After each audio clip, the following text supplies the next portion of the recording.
I've got to be honest, this is probably the first game I've ever seen where you can throw a pig at another pig. Well, hello, ladies and gentlemen. I am the Spiffing Brit, YouTube's premier exploiter and game breaker. My quest today is simple. I must dive into Capcom's latest cash cow and cheese the very fibre of the game until I've created a character that is a god amongst mortals. So, let's start a new game and make a hero. We have to make a beautiful, imposing hero. One that inspires loyalty, respect, pride, and nobility. The first rule is to always try and pick the smallest hitbox. Do you want your chest in defense mode or attack mode? Yes, this is a great idea. If we're green, we're going to blend in with our surroundings way better. Wrinkles? None. That lowers our wind speed resistance. Skin sheen? The most lubricated skin imaginable. We're going to slip and slide off of all of our enemies. We now need to pick our role in the world. The thief is, in my opinion, the most overpowered. Sneaky Susan is a respectable 969-year-old woman. She's been sneaking for the longest of time. This is incredible. I'm ready to go in. Upon arriving in the land, we get a long tutorial section and fight off Medusa. Where's she off to? Just clipping on the terrain. And of course, we discover that we are in fact the chosen one, with the ability to create immortal pawns that are perfect warriors. So who do I summon? Behold, Todd Howard. Oh my god, the height difference. Oh my god, it's perfect. It's absolutely perfect. Jesus Christ, you can see his dump truck ass. It's incredible. So, what makes this game special? Well, unlike most RPGs, Dragons Dogma 2 adopts a more Dark Souls approach by allowing all enemies to very easily smash the player in 1 or 2 hits. Yep, you're going to get decimated. And those bosses? Yeah, they're more deadly than a well-lubricated Chuck Norris. Death is so expected in this world that you can kill every single NPC and then proceed to bring them back to life. But I am not a normal gamer, and today I intend to become an immortal, with of course the ability to take down any titan with ease. Welcome to the Nameless Village. Now, this town of thieves is home to 2 skills. The Blades of the Pyre that you get from talking to this chap in the church, and Formless Feint that you can pick up from Srael. Well, annoyingly, I accidentally killed Srael, who is the actual master thief. I mean, it's my fault. I kept trying to rob him. He got upset, and now he's dead. So I'm going to have to spend one of my wake stones to bring him back. Luckily, Srael has short-term memory loss. So after completing his parkour challenge designed for TikTok retention, he's more than happy to give us the coveted ability, Formless Feint. But what does this have to do with my quest for greatness? Well, Blades of the Pyre is a super high damage explosion that sets you, your enemies, and your weapon on fire. It's great for combat, but of course will kill you off quickly. Seems balanced, until we combine it with Formless Feint. The feint lets you automatically spend stamina to dodge every enemy attack. Unfortunately, someone on the dev team decided this would include all damage, meaning setting yourself on fire, boss attacks do exactly 0 damage. Basically, the only way I can die is to accidentally fall off of a cliff. Now remember how hard it was to fight earlier? Well, I think we should take this perfectly balanced combo for a spin. To my right is a ridiculously big boy, but we're going to do our best to defeat it. So we're going to cast Formless Feint, get behind him, and then cast Blades of the Pyre. And there we go, we can do good damage with that. Oh my goodness, did he just do a little butt drop? Yes, he did. What a cheeky little dude. Well, that's fine. I'll just activate Formless Feint again. There we go, so now I can't be hit by anything he does. You can just see that, yes, he's doing his best to swing around, but it doesn't actually do any damage to me. Then I can do Blades of the Pyre, upset him. Oh, look, he's down on the ground. Blades of the Pyre again, and then Blades of the Pyre, and it doesn't do any damage to me at all. Very cheesy indeed. All right, let me regenerate some stamina a bit. One fun mechanic in this game is that your character's physical proportions actually affect your in-game ability. This can include your hitbox, but more importantly, because Sneaky Susan is extra small, she naturally can't run as fast as an 8-foot tall giant like Todd Howard. However, the trade-off is that shorter characters actually regenerate their stamina significantly faster, meaning the downtime between being invincible when using Formless Feint is much shorter. But also in times of dire need, we can always just pause the game and stuff our faces with as many consumables as we desire. It's just like Skyrim, we're in the middle of fighting a dragon, it's perfectly natural to eat 740 potatoes. So I can give myself some dried spud from Tiger's inventory here. There we go, now it's in my inventory. I can simply use it and this gives me a bunch of stamina back. Now I can of course use this whilst the ability is active and it makes my life a hell of a lot easier. But yes, let's just do some big old stabbing. I genuinely can't believe how silly this game is, because I am in an unkillable spot playing a rogue. Now, the point of playing a rogue is that you can do a lot of damage, but you're effectively a glass cannon, meaning if you take a hit, you die. So why on earth did the developers decide to give you an ability where you simply can't take a hit? It makes no sense at all. Now, I, of course, definitely expect the developers to be patching this bad boy, but until that happens, we're gonna just be a god.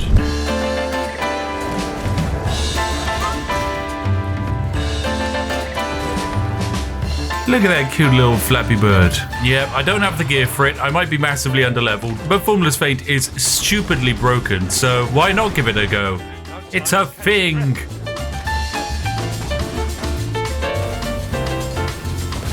Do big explosion, followed by big explosion, followed by big explosion.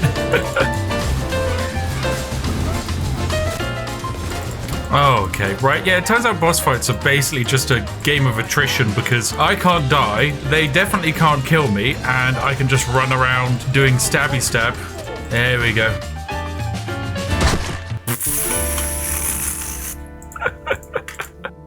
Well, with combat now essentially rigged and my only real danger being unexpectedly high cliffs, yeet! That does not mean that we're perfect. Despite being made of titanium, our damage output is low. We can improve this in two ways: spend money to buy and upgrade gear, or level ourselves up. I'm going to, of course, do both. But grinding gold and experience would take far too much time, so let's just work smarter, not harder. Introducing the Infinite Money Exploit. Welcome, ladies and gentlemen, to the city of Melv. Now what we're going to do is very cheesily break the game, and we can do this in a very similar way to how I actually broke the original game. You see, back in the OG Dragons Dogma 1, you could trade in carrots and generate infinite amounts of wealth. We're able to do something relatively similar here, for you see, by placing down a port crystal right here on the ground, we'll be able to teleport back to this exact location whenever we like with a fairy stone, which we can buy for around about 10,000 gold. But why on earth would we want to stay here? Well, we have this lovely merchant. This is Rune. He has a majestic scraggly beard and, more importantly, a near infinite supply of apples and grapes. Yes, you see, every few days this boy is going to stock up with 5 apples and 5 grapes. It's truly wonderful. I'm going to buy 5 of each. They cost 50 gold as well. Now these bad boys get to sit in my inventory, but very interestingly, this game actually keeps track of the passage of time. This means if I were to wait several days with apples and grapes in my inventory, they will eventually ripen and then rot. Entertainingly, when these ripen, they actually increase in value, which is pretty funny indeed, and we're definitely going to be cheesing that. Of course, we don't want our ripened fruit to go off, so this is where we have to cheese the game a bit. We need to deposit our lovely ripened grapes and ripened apples into your own personal storage. This protects the items from the passage of time, which is very, very useful indeed. But we're not just going to be selling these ripened fruits back to Rune. No, instead we're going to make the great pilgrimage across the world all the way to Batal, a dry and barren land where even an unripened fruit is worth a pretty penny. Once there, we can set up another teleport location so we can journey back and forth with ease. So all we have to do now is stock up fully on fruits, leave them in our globally accessible storage, and journey our way to the other side of the map.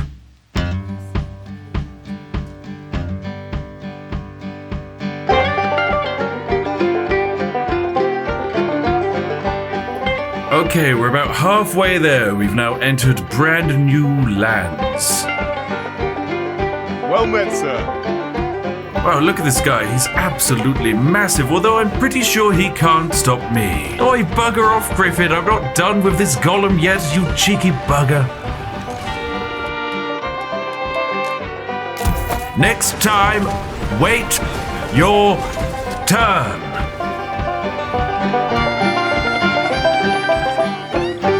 Is this like a ski lift or something? I mean, it's a bit more janky, but hey, it's a way of traveling.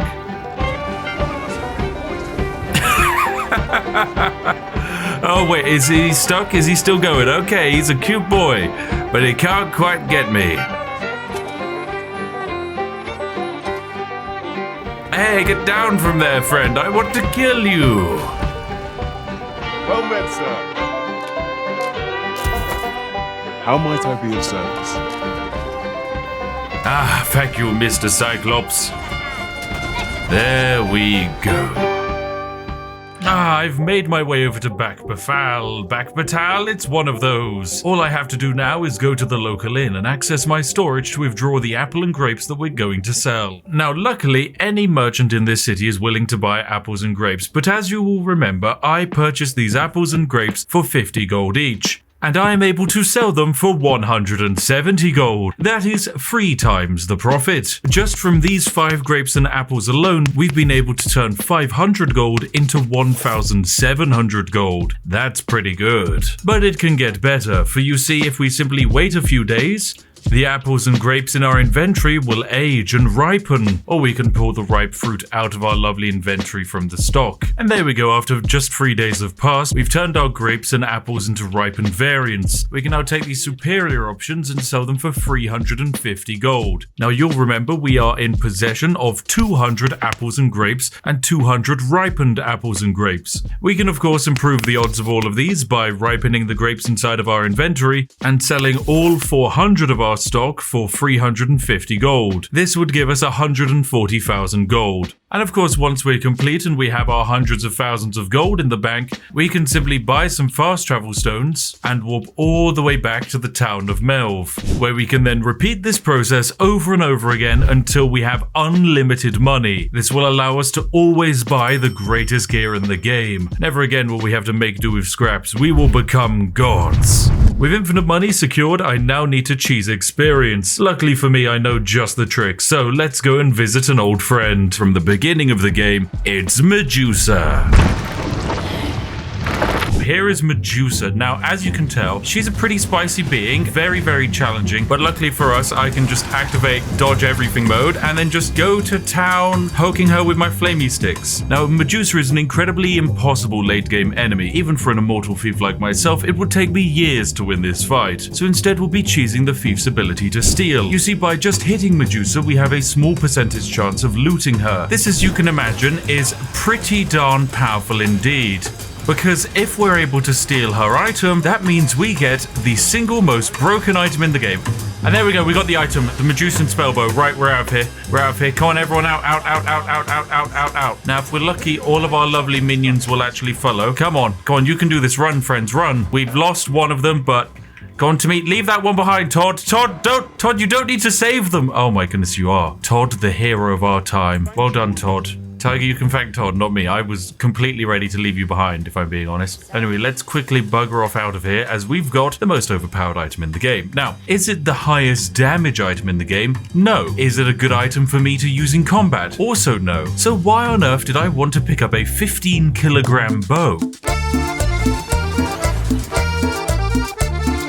Well, bam. So yes, I have a bow and arrow, and I've arrived over near the start of the game where a lot of enemies are very weak. And if we were to do a little bit of scientific comparison, if I were to use this fluted bow and get a kill, you'll notice something very interesting. So yes, I'm going to kill this pig, and wabam, I get 4 DCP and 10 experience. Not exactly anything impressive because that's just a pig. But if I were to use the Medusan spellbow on the exact same enemy, I get 40 experience and 4 DCP. That's quite interesting. Now, the Medusa bow is very special indeed. Whilst it does say that by killing an enemy with this weapon, you will receive additional experience, the game fails to properly express just how broken this is. Killing an enemy with this bow can grant anywhere from 4 to 8 times more experience. This is downright ridiculous. Allow me to demonstrate by finding some easy enemies.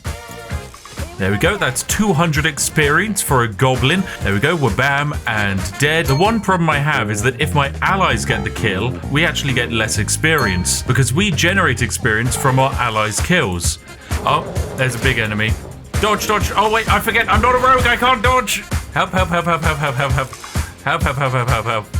It's just, I'm so much out of my depth in comparison to being a rogue. I basically need to make sure that I get the final shot off. Yes, there we go. I can finish this off now and get 4 times the experience. Let's go. Just get my bend. Wait, yes, 8,000 experience. There we go. No, don't throw that at me. That's rude. Oh, damn, there's a bloody thing on me. Okay, yeah, killing each of these goblins is giving me 1,000 experience, which is 1/4 of a cyclops. Oh my goodness, there's a huge pack of goblins over there, and they're marching towards us. Well, I guess I have to deal with them. There we go. Oh, that's 4,000 experience. That's just an instant level up for Todd Howard.